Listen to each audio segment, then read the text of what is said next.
हाँ भाई, first year हम लोग बात कर रहे थे अपने जूलॉजी के उसमें, ठीक है, एनिमल सेल के बारे में। ठीक है, तो पट्ट का निर्माण किसमें होता है? सिर्फ और सिर्फ हाँ भाई, चलिए आगे बात करते हैं हम लोग। अब जब हम लोग बात करें आपके जूलॉजी के उसमें, तो एनिमल सेल में मतलब जंतु कोशिका में कभी भी पट्ट का निर्माण नहीं होता है। ठीक है, जंतु कोशिका में हमेशा एक फरो बनती है। फरो, फरो मतलब खांच। ठीक है, तो आपकी जंतु कोशिका में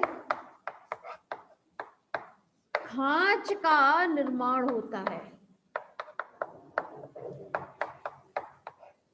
ठीक है, और खांच का निर्माण होने के बाद ये आपकी जो पैतृक कोशिका है, ये दो भागों में विभक्त हो जाती है। ठीक है, और ये पुत्री कोशिका अपने पैतृक कोशिका के समान थी। जैसा हमने अब कोशिका अपनी किसमें छोड़ी थी?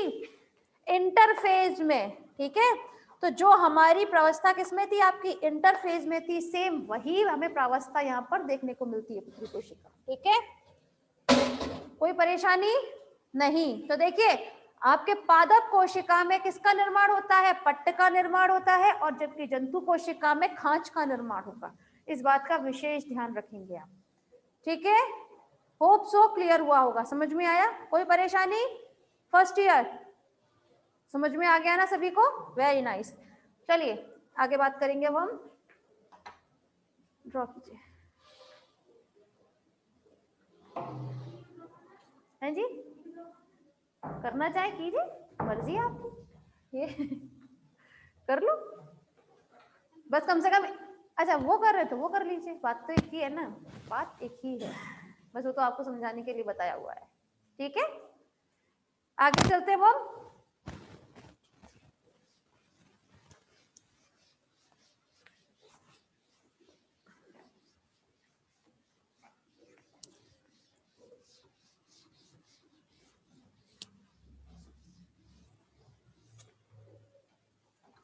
तो क्लास यहाँ पर अब आपकी एक पैतृक कोशिका से दो पुत्री कोशिकाओं का निर्माण हो गया। ठीक है, अब देखिए हम लोग किसकी स्टडी कर रहे थे? आपकी समसूत्री विभाजन के बारे में।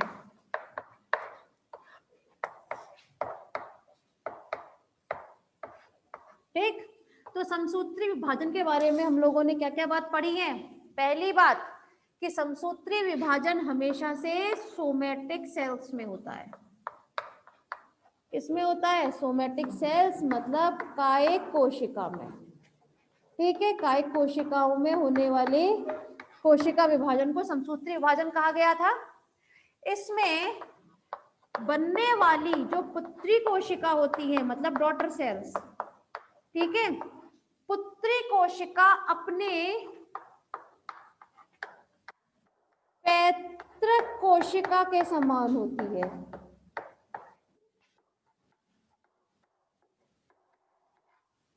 ठीक है, पैतृक कोशिका के समान होगी, जिसमें आपका पैतृक कोशिका जो थी वो कैसी थी? आपकी डिप्लॉयड थी। ठीक है, तो ये भी कैसी हो जाएगी? डिप्लॉयड होगी। ठीक है, पुत्री कोशिका में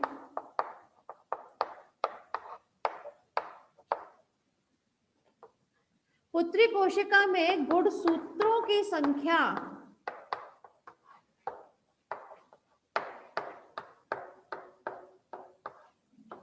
पैतृक कोशिका के समान होती है। ठीक है ना, कहीं भी कोई चीज अंतर देखने को नहीं मिलता है, क्योंकि अंतर किसमें देखने को मिलता है? अर्धसूत्री विभाजन में, है ना, उन्हीं में तो गुणसूत्रों की संख्या आधी रह जाती है। तो क्लास यहाँ पर अगर हम बात करें गुणसूत्रों की संख्या के बारे में, तो यहाँ पर सेम रहता है, जितनी आपकी पेरेंट सेल में थी उतना ही आपकी डॉटर सेल में देखने को मिलेंगी। ठीक है, चलिए नोट डाउन कर लो, पहले कर लिया, आगे बढ़ते हैं।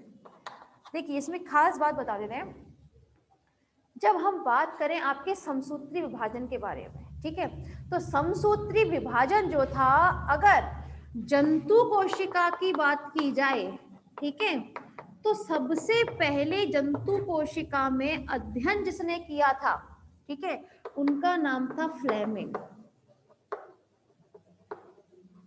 किसने किया था? फ्लेमिंग ने किया था, ठीक है, जंतु कोशिका में अध्ययन। लेकिन अगर हम बात करें पादप कोशिका की,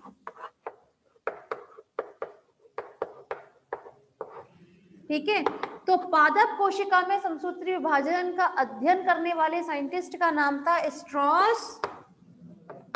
एग्जैक्टली, ठीक है, स्ट्रॉसबर्गर ने क्या किया था?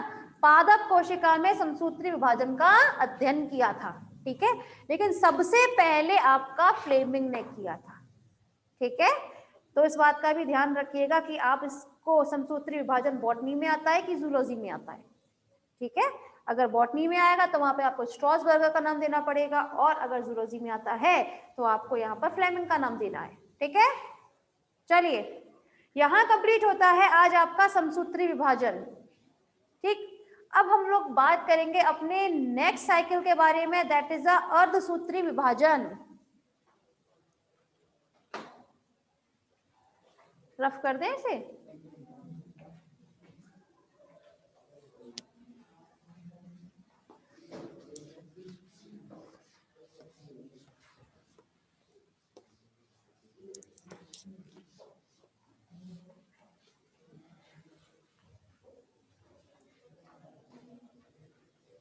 तो देखिए क्लास, जब हम लोग बात करें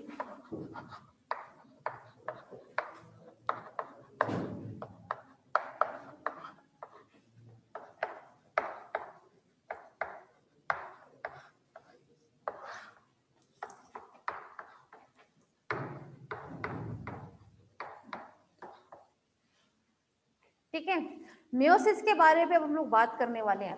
तो क्लास, जब बात की जाए आपके मियोसिस के बारे में, अर्धसूत्री विभाजन के बारे में, ठीक है, तो पहला क्वेश्चन, अर्धसूत्री विभाजन किसमें होता है? जनन कोशिकाओं में।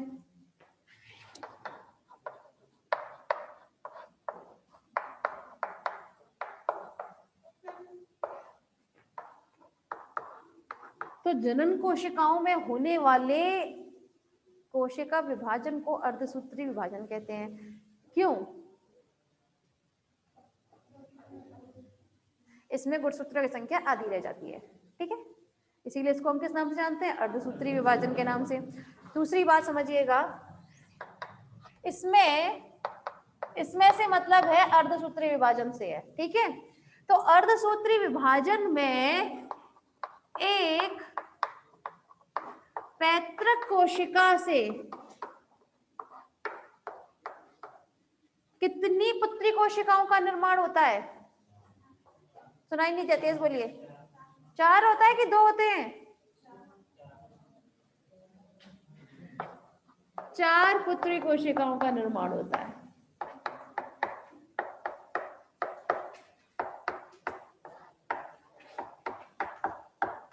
कोई परेशानी? समसूत्री में कितना होता है एक पैतृक कोशिका से? है 1 कि 2? भाई एक ही क्लास में बैठकर आप लोग 2 अलग मुझे आंसर मिल रहे हैं। 1 होते हैं कि 2 होते हैं? 2 होते हैं।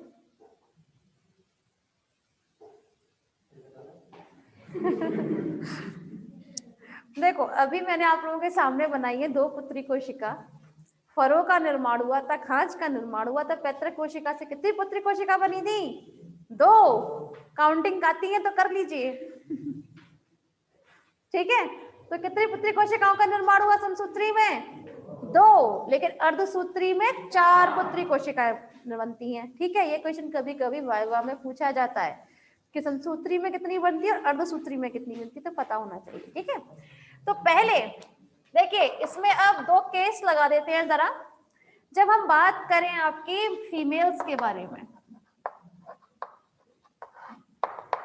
ठीक है, फीमेल्स की बात करें तो फीमेल्स की जो जनन कोशिकाओं में जब अर्धसूत्री विभाजन होगा, ठीक है, तो उसकी एक पैतृक कोशिका से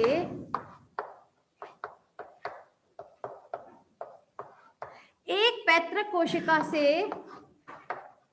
एक ओवम, ठीक है, ओवम मतलब अंड, ठीक है ना, अंड कोशिका कहिए आप, कोई गलत नहीं है, एक ओवम और 3 पोलर बॉडीज का निर्माण होता है।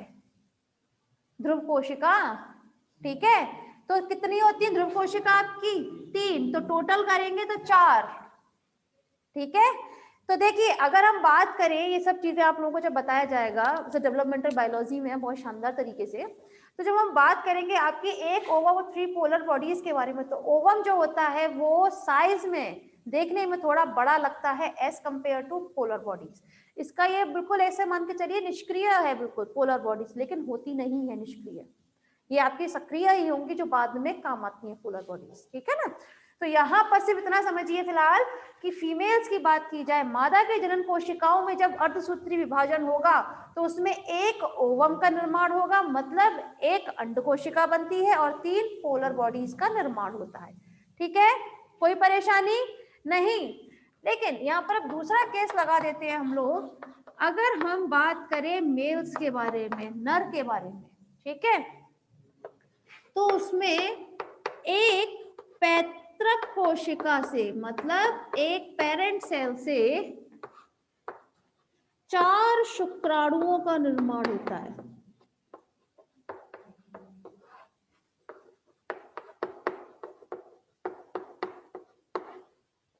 ठीक है।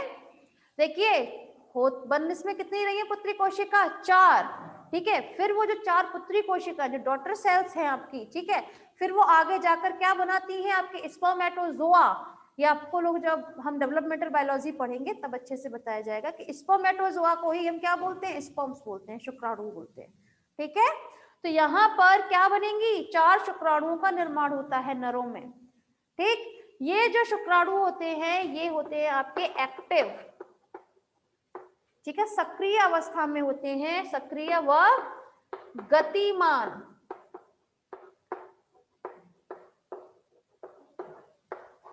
गतिमान अवस्था में होते हैं। कोई परेशानी नहीं, समझ में आया ना?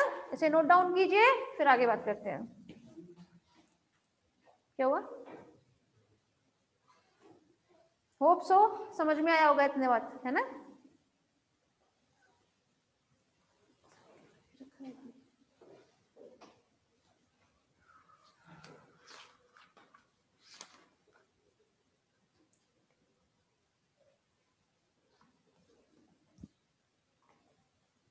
चलिए क्लास, फिर आज के लिए बस इतना ही, बाकी हम लोग कल बात करते हैं।